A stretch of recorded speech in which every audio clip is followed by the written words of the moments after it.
No, esperen, me confundí. Neuróbicos no es lo mismo que aeróbicos, que significa ejercitar capacidades físicas, como la flexibilidad, coordinación. Más bien, la neuróbica, término acuñado por dos médicos, los doctores Lauren Katz y Manning Robin, en su libro Mantenga su cerebro vivo, publicado en Brasil en 2000.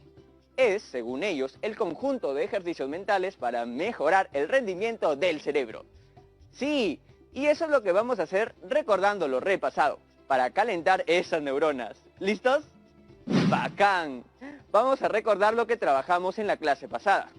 Primero, recibimos al experto Roberto Brañez, quien nos orientó respecto a los criterios que debemos considerar para la búsqueda y selección de fuentes confiables.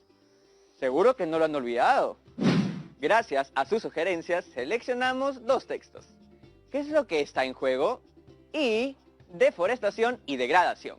Las amenazas para la conservación de los bosques en el Perú. ¿Les gustaron los textos? ¡A mí sí! Sobre todo porque la profesora es una trome y nos explicó al detalle las técnicas para comprender mejor los textos. Creo que después de esa clase, a varios de nosotros nos gusta muchísimo la lectura, ¿o no? No hay nada mejor que leer. La lectura es la puerta a la libertad. Ya saben. Bien, ya aprendimos a identificar información en un texto y a deducir relaciones entre ideas, haciendo inferencias. Eso estuvo interesante. El reto de hoy será explicar la intención del autor de los textos y saber sustentar nuestra opinión. En el día a día y en redes sociales, mucha gente comparte textos o artículos y opina al respecto, ¿verdad? Pero muchas veces no sustentan bien lo que opinan. Cuando leemos y opinamos al respecto, nuestras opiniones deben de partir del texto y de nuestra forma de pensar para sustentarlos. Hoy veremos cuál es el proceso. Vamos a seguir atentamente lo que la profesora ha preparado para mostrarnos. ¿Listas y listos en casa? No está mal hacer un poco de ejercicio físico para estimular la circulación de la sangre. Jonathan, ¿te estás preparando para un partido de básquet? ¡Profesora! ¡Hola! Justo la iba a llamar. No, solo hacía un poco de ejercicio físico. Mente sana en cuerpo sano. Tú lo has dicho. ¿Qué tal estuvieron las lecturas de la clase pasada? ¡Buenazas! Descubrí muchas cosas nuevas. Me alegra escuchar eso, Jonathan. ¿Me podrías contar un poco sobre los textos con los que se trabajó? ¡Claro que sí! ¡Los tengo fresquitos! Seguro, las chicas y chicos que ven el programa en sus casas también querrán escucharte. La primera lectura es una infografía. A pesar de que es pequeña, como podrán ver, tiene variada información. Echémosle un vistazo. Allí pudimos identificar tres elementos: la palabra biodiversidad, las imágenes del mapa de la Amazonía y el tucán. Con esos tres elementos intentamos deducir el contenido del texto. Ya sabes el significado de la palabra biodiversidad, ¿cierto? Yo no conocí el significado, pero aprendí cómo averiguarlo. ¿Qué debemos hacer cuando no conocemos el significado de una palabra? ¡Vamos corriendo a buscar un diccionario! ¿Sí o no, chicas y chicos? Era broma. Lo dije para saber si en sus casas están prestando atención. Una de las formas para conocer el significado de una palabra es observar las palabras que la rodean y tratar así de inferir o deducir su significado por el contexto, para no cortar nuestra lectura ni distraernos. Otra forma es analizar la morfología de la palabra, o sea, su composición. Así, primero tenemos el prefijo bio, que significa vida u organismos vivos. Y luego tenemos la palabra diversidad, que significa variedad o cosas distintas. Si uno no cuenta con más datos, la forma que conviene para conocer el significado de una palabra es esa. Vamos a observar el otro texto. Un momento, ¿ya conoces el significado de deforestación y degradación, no? Así es. De acuerdo a la institución Green Space, la deforestación es la pérdida de bosques y selvas debido al impacto de actividades humanas o causas naturales. ¿Y degradación? De acuerdo a la institución World Wildlife, que significa vida silvestre del mundo, cuando un bosque se degrada, significa que aún existe, pero ya no funciona bien. Una pena. Se convierte en una versión reducida de lo que solía ser. y su salud disminuye hasta que ya no puede sustentar a las personas y a la vida silvestre. Por ejemplo, un bosque degradado deja de filtrar el aire que respiramos y el agua que bebemos, o de proporcionar alimento y refugio a los animalitos. Aproximadamente 6.5 millones de millas cuadradas de bosques tienen un alto riesgo de degradarse en los próximos 10 años. Una estadística desafortunada. Entonces, en líneas generales, lo que se trabajó la clase pasada fue aprender a identificar información e inferir. Se infiere el tema de los textos, así como también el significado de las palabras, ¿cierto? Ahora, es válido, si no es posible inferir, buscar más información respecto al tema. Y eso fue lo que hiciste. Como me comentas, revisaste información siguiendo las sugerencias del experto Roberto Brañes. Respecto a la lectura de hoy, tengo una sugerencia que quisiera proponer.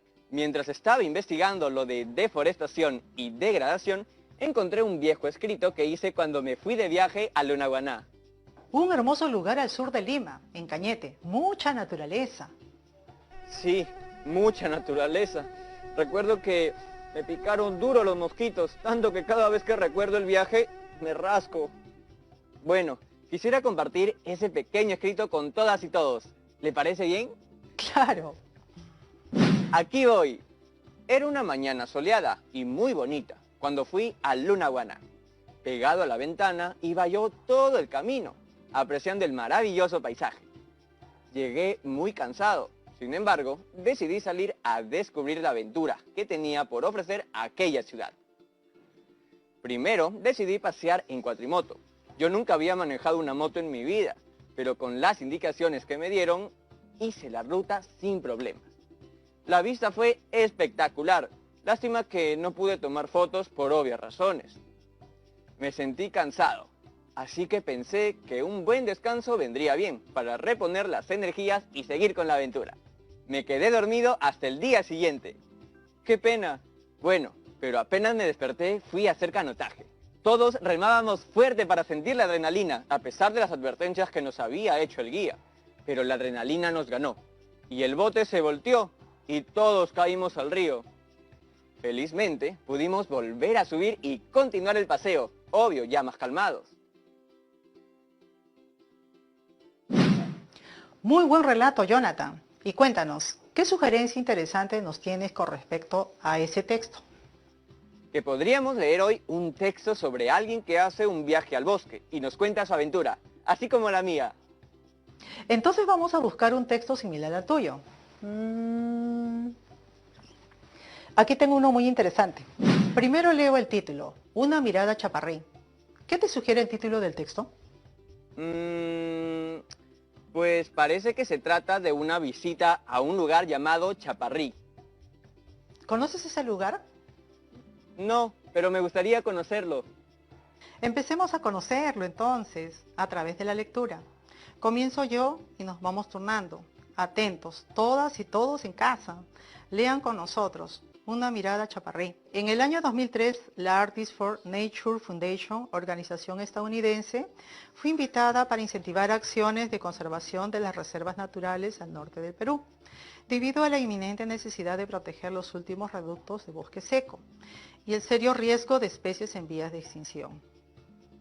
Visitaron Chaparrí, la primera área de conservación privada, entre otros bosques. Van Dusen, uno de los artistas del equipo, compartió una reseña de la experiencia que se llevaron al visitar Chaparrí.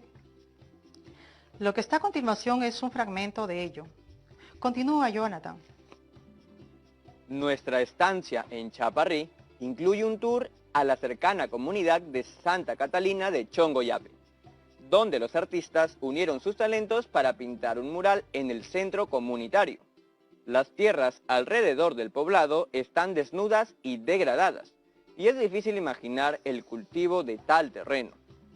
Esto nos hace admirar aún más la resolución de los pobladores y su dedicación en el establecimiento y protección de la reserva de Chaparrí. Ese es un ejemplo que augura buenas esperanzas para el futuro de la región. Durante nuestra estancia visitamos una vivienda, construida de ladrillo y barro. Fuimos invitados a la cocina para ver los cuyes o cobayos. En medio de un entra y sale de niños, perros y gallinas, subimos al elevado umbral y de allí entramos a la tenue luz de la cocina. Según nuestros ojos, se adaptan a la luz. Vemos pequeños grupos de cuyes de todas tallas, patrones y colores, amontonados en las esquinas y corriendo de un lado para el otro, a lo largo de la pared. Para hacernos el show, nuestro anfitrión agarra un puñado de hierba fresca y lo lanza hacia el centro del piso. Esto provoca una estruendosa avalancha de chirridos y agudos silbidos de los pequeños animales que buscan en el montón de hierba y se disponen a devorarla. En nuestra última tarde en Chaparrí, Darren Res y yo desafiamos el sol del mediodía y caminamos hacia arriba, pasando el cercado del oso hasta alcanzar una vista panorámica, con una espléndida vista de las montañas de Chaparrí por un lado y el embalse y las tierras bajas por el otro. Notamos que el precioso gorrión de Tumbes es el ave más común en estas laderas altas secas. Pintar aquí es un trabajo desafiante y caliente, pero la ligera brisa hace el calor más soportable. De regreso en la casa, un rápido chapuzón en el río borra pronto los efectos del polvo y el calor de la tarde. Y queda luz solo para que yo termine una acuarela del colibrí ventrirrufa, posado sobre el arroyo. Siga, profesora. Después de una semana en la reserva, es hora de emprender camino hacia el norte, aunque muchos de nosotros lamentamos la partida. Todos coincidimos en que, a pesar de la tarántula en la ducha y el ocasional pecarí debajo de la cama, Chaparrí es un fino lugar de estancia para un artista. En nuestro viaje en dirección norte hacia Ecuador, fracasamos en la búsqueda del alcaraván peruano y la cortarrama peruana, pero tuvimos mejor suerte con un dormidero de búhos, cerca de Olmos. Nuestro carro golpea desafortunadamente a un gran perro negro que corrió de repente hacia el medio de la carretera y tuvimos otros casi choques con ovejas, cerdos, vacunos y gallinas. Los animales sueltos son un peligro constante mientras se maneja. Donde quiera vemos evidencias de una infraestructura que se derrumba y la cantidad de basura alrededor de los poblados es desconcertante. Con tantos problemas sociales que necesitan atención, nos preguntamos si la conservación podrá algún día ser una prioridad aquí. Barry Van Dusen. ¡Qué buen texto! Sí, es un texto interesante. Ahora, ¿me puedes decir dónde queda Chaparrí? ¿Todos en sus casas ya lo saben? Profesora, antes de eso, vayamos a un corte comercial. ¿Le parece? Claro, así permitimos que hagan memoria en casa sobre el texto leído. En Chongoyape, ¿En qué parte del texto se encuentra ese dato? justo en el inicio, en la primera oración de la reseña. ¿Sabes dónde queda Chongoyape? Recuerdo que una amiga una vez me contó que viajó allá, porque sus abuelos son de Chongoyape. Queda en Chiclayo, región Lambayeque. Eso no está en el texto. Así es. Chaparrí es una de las reservas naturales que se encuentran en el norte de nuestro país. Es importante, chicas y chicos, que tratemos de averiguar esos datos por nuestra cuenta, ya que no están presentes en el texto y no los podemos inferir. Sugiero que investiguen o pregunten a sus padres o alguna otra persona cuando eso ocurra. Bien, antes de empezar con el análisis de la lectura, es importante indicar que estamos ante un texto continuo y de tipo narrativo. Un texto continuo es aquel que sigue una secuencia de ideas que se desarrollan una tras otra y que está generalmente organizado en oraciones y párrafos. ¿Y qué más? Por su contenido es un texto narrativo, ya que nos relata una secuencia de hechos y vivencias que experimenta, en este caso el viajero. Por ejemplo, mi texto sobre el viaje que hice a la hermosa Lunahuaná es un texto narrativo, ¿cierto? Disculpe, profesora, cada vez que me acuerdo me pica la piel. Es que esa vez no llevé repelente contra los mosquitos.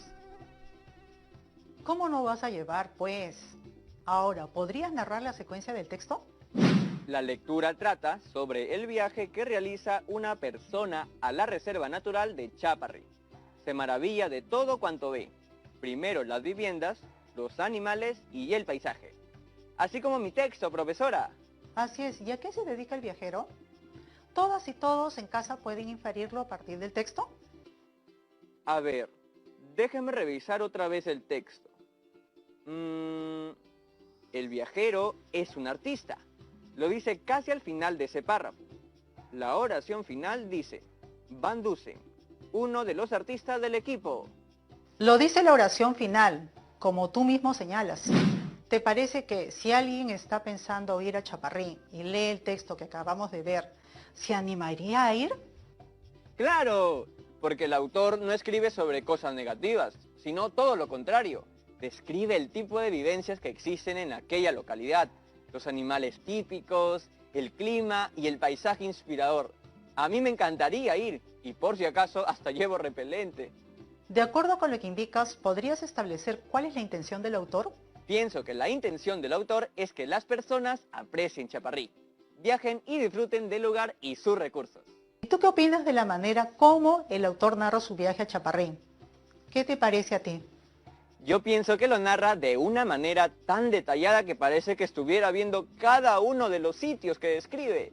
Anima al lector a visitar el lugar. O sea, pienso que de todas maneras ha estado allí. Y si no, juraría que ha investigado muy bien sobre el lugar. ¿Estuvo bien o mal mi respuesta? La pregunta que te hice fue para saber tu opinión. Lo que quiero es conocer tu postura u opinión frente a algo. Esas preguntas no tienen una respuesta correcta o incorrecta, sino que se valora que la opinión sea clara, precisa y sustentada con argumentos coherentes. ¡Ah! Quiero decirles a todas y todos que nos ven desde casa, recuerden, cuando emitimos una opinión o apreciación sobre un tema o hecho, debemos de justificar nuestra respuesta. Profesora, o sea que al leer un texto no puedo decir que algo me parece positivo o negativo, simplemente porque sí. Claro que no. ¿Por qué? Por ejemplo, si en una parte de la lectura se narra un hecho que nos resulta cuestionable, debemos argumentar nuestra respuesta, decir por qué no estamos de acuerdo con el hecho. A veces, en las redes sociales, todo es muy rápido y no muchos se dan el tiempo para eso. Pero en otros ámbitos es esencial argumentar. Ya voy entendiendo. A ver, siguiendo con nuestra lectura. ¿Piensas que algún lector se desanimaría de ir a Chaparrí por la aparición de la tarántula en la ducha? Ah, sí, recuerdo esa parte.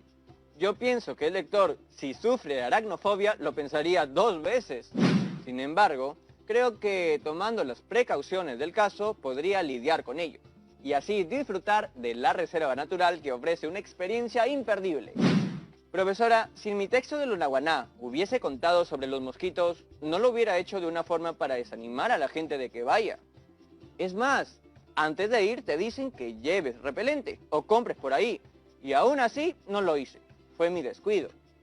Buena opinión. Pregunto, ¿cuál sería el accionar de los colectivos de protección animal si supieran del lamentable choque al perro en la carretera? En mi opinión, los colectivos de protección animal habrían documentado este lamentable hecho en redes sociales.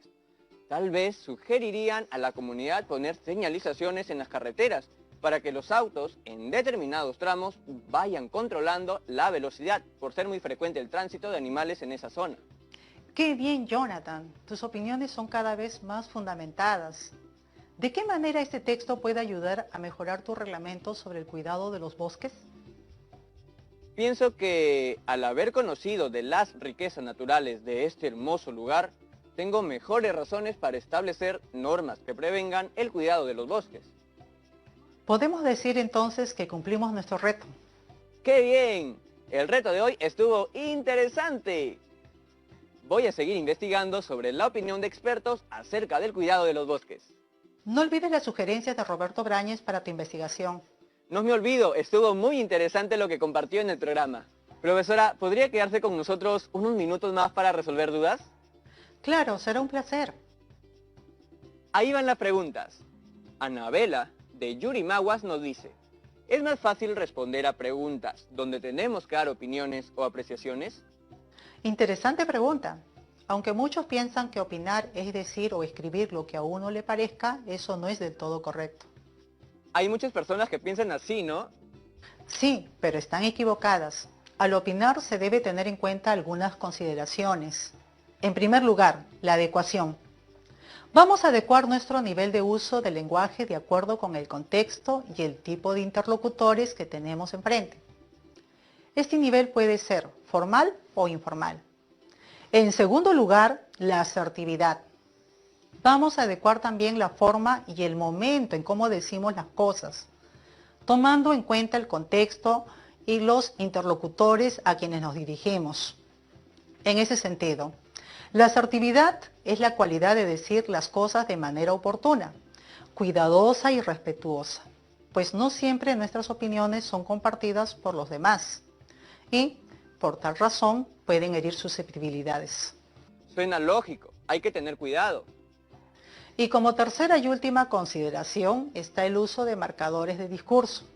Esos ya los conocen y no voy a ahondar mucho en esto, pero es cuando damos nuestras opiniones o apreciaciones empezando con expresiones como yo creo que, en mi opinión, mi punto de vista es, pienso que, etc. Usted sí sabe, profe. Ahora nos vamos con Edwin de Chachapoyas, quien nos pregunta, ¿cómo debo sustentar mis opiniones? Buena pregunta. Con argumentos. Así es como sustentamos nuestras opiniones. En el caso de la lectura son argumentos del texto. Recuerda que los argumentos deben ser 1. Razonables, es decir, deben tener una secuencia lógica, un vínculo entre las distintas ideas o proposiciones que se afirman.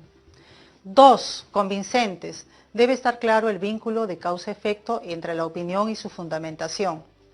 Y 3. Convergentes, esto quiere decir que los distintos argumentos deben llegar al mismo objetivo que se pretende demostrar.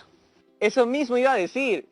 Y acá tengo una consulta de Anita, de Villa El Salvador, que dice, ¿de qué manera la lectura del texto puede ayudar a mejorar mis productos sobre el cuidado de los bosques? A lo largo de estas semanas hemos trabajado diversos productos con el propósito de desarrollar nuestras competencias comunicativas. Cada uno de los retos trabajados permitió la movilización de las capacidades de las 3 competencias de nuestra área. La mesa redonda, la elaboración del reglamento y la lectura de los textos, ¿no? Correcto. La mesa redonda brindó la posibilidad de utilizar el lenguaje oral de manera reflexiva y creativa. La elaboración del reglamento permitió la adecuación, organización y revisión del texto, considerando el propósito comunicativo. Finalmente, la lectura de los textos permitió desarrollar un proceso activo de construcción del sentido del texto, con la localización de la información explícita, la interpretación y la posición del lector con respecto a las ideas del autor. Ahora sí, profesora. Estas fueron todas las preguntas. Muchas gracias. Hasta la próxima, Jonathan. Y ya sabes, la próxima vez que viajes a donde sea, lleva lo que necesites. Sí, profesora. Cada lugar a donde va uno tiene sus propias exigencias para pasarla de lo mejor. Gracias por sus consejos. Y gracias a ustedes también por su atención. Hasta luego todas y todos. Nos vemos en el próximo programa de Aprende en Casa.